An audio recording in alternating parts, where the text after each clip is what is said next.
MLA आबो जोंनि सेरावनोमोन कमलि बसुमतारी ओमफ्राय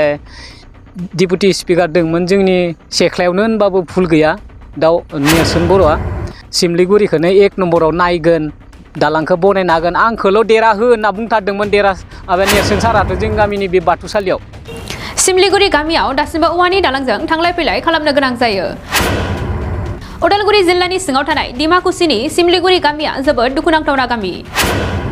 सिमलिगुरि गामियाव दासिमबो औवानि बानायनाय दालांजों थांलाय फैलाय खालामनो गोनां जायो। दैज्लां बोथोराव औवानि दालाङा बायोब्ला रायजो राजा आरो फरायसा फरायसुलिफोरा जेरावबो हान्थिलांनो हाया। सिमलिगुरि गामिया मोनसे रेभिनिउ गामि आरो बे गामियाव भट सेन्टारबो दं होननानै फोरमायथिदों। नाथाय सिमलिगुरि गामिनि गुलुन्दै दैमानि दालांखौ रावबो सोरखारा नायसनाखै। सिमलिगुरि गामिनि रायजो राजाफोरा मेंनाय फोरमायदों बेसेबां औवाजों बानायनाय दालाङाव थांलाय फैलाय खालामबाय थानो होननानै।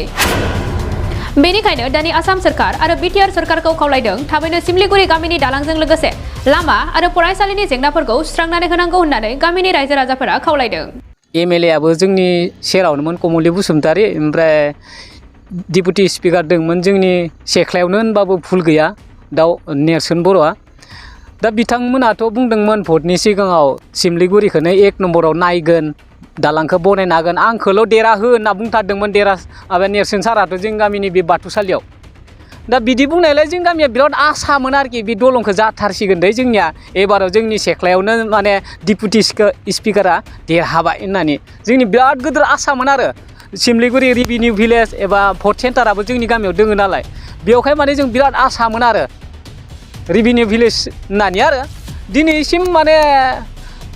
एमएलएआथ' 17 बोसोर थांबाय गैया माने बुङो आरो बिथाङा सिमलिगुरिया आंनो भटखौनो होआखै बिदिसो बुंनो हमबाय माने देरहाखांनायनि उनाव जोंनि सिमलिगुरिया जेनेबा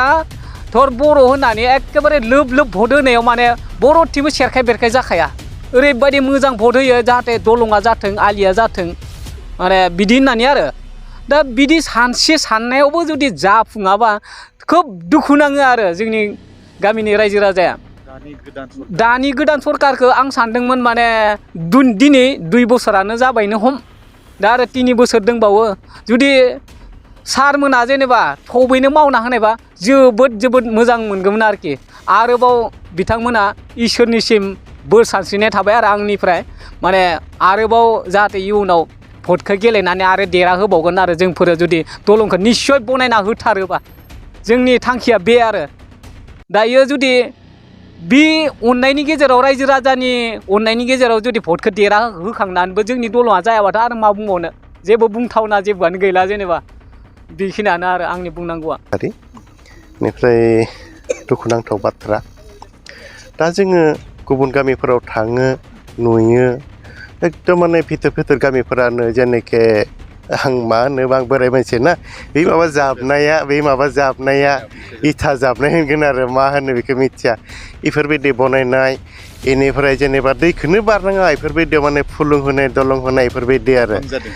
माने इफोरबायदि खिन्थु जोंनि सिमलिगुरि गामिखौ मानो नायनो बायो बेखौ बाहाय दुखु नाङो आरो जेनेबा आरो नैबे बोसोरनैनि खौरां दिनै बेसेबां कमलि मोननि सिगांनिफ्राय गरेन मोननिफ्रायनो माने जोंखौ थगायगासिनो आं बेखौनो सानो जोंनि बर'नि गेजेरावनो जेनेबा माबा मोनसे मा होनगोन आं दा दुखुनांथाव बाथ्रा नेवसिजानाय गामि जोंनि बर'खौनो माने बेफोरबायदि जेनेबा जों गोथौ हाखराव थानायखाय जोंखौ नेवसियो नामा बा बेयाव जोंखौ जेनेबा बेयावनो बिजनेस खालामो नामा जे माने जेबो रोङा गथ' गामि भितराय गामि होननानै जोंखौ जेनेबा थगायो नामा दुखु नाङो आरो जेनेबा जों भितर गामियाव थादों होननानै कि जोंनि गथ' गथाया फरायनाङा नामा बा जोंहा जौगानाय कि जोंनि गथ' गथाया मोनसे साननाय गैया नामा जोंहाबोथ' साननाय दोङो जोंनि गथ' गथायावबो जौगानांगौ जोंनि दा जोङो गुबुन गामिफ्राव थांबा जेनेखे लामा दग्राफोराव माने एकदम गथ'नि गथ' माने साइकेल सालायो मा सालायो जोंनाथ' गथ'फोरा साइकेलबो सालायनो हाया ओरै बेसेबां दुखुनांथाव जेनेबा जोङो गथ'फोर गोदान सरकारनिसिम मा होनना खावलायगोन नोंथाङा दाथ' जि नुदो माने आं हागमा सुरनायखौ बाहाय नोंथांमोना बुजि मोनदों खोमा दा इमान गोबाव नेवसि जानायलाय दा बेयावबो जानोबा माबा ओइ मोनसे साननाय दोङो आरो जुदि अननानै जुदि बनायना होबाथ' बिराद मोजांनिनो खौरां आंथ' आख्रिबादा आरो बेफोरबायदि जौगाबाय थाथों मोजां जालांथों खिन्थु नेवसिनो नाङाथों आरो जोंनि बर' हारिखौ गोजोनथाव खौरां गोसो गुदुं फरायसा एबा सुबुंफोरनि थाखाय टारगेट कचिं इनस्टिट्यूटआ बेसेन गोसा सुबिदा लानानै फैदों जायफोर बिथांमोना banking railway SSC insurance defence Assam police बायदि आनजादनि थाखाय साखाफारा जानो मोजां खाबु मोनाखै बैसोर बायदि फरायसा एबा सुबुंफोरनि थाखाय मोनसे मोजां खाबु सफैदों बरपेटा रोड विशाल मेगा मार्टनि साखाथियाव थानाय आमतलाव बे टारगेट कचिं इनस्टिट्यूटखौ खुलिनाय जादों आथिखालनि साख्रि मोनै आरो बेकार जेंनाखौ नोजोर होनानै बे टारगेट कचिं इनस्टिट्यूटआ सोलोंसाफोरखौ गोबां गियान होनो थाखाय राहा लादों बे टारगेट कचिं इनस्टिट्यूटआव सोलोंथाइ होनो लानाय आयदाफोरा जाबाय banking railway SSC insurance defence आरो आसाम पुलिस जायफोर सोलोंनो गोसो गुदुं बिथांमोना टारगेट कचिं इनस्टिट्यूटआव मुं थिसननो एबा गोबां मिथिनो थाखाय 8134097059 एबा 8638961177 जानबुं नाम्बाराव जगाजग खालामनो हागोन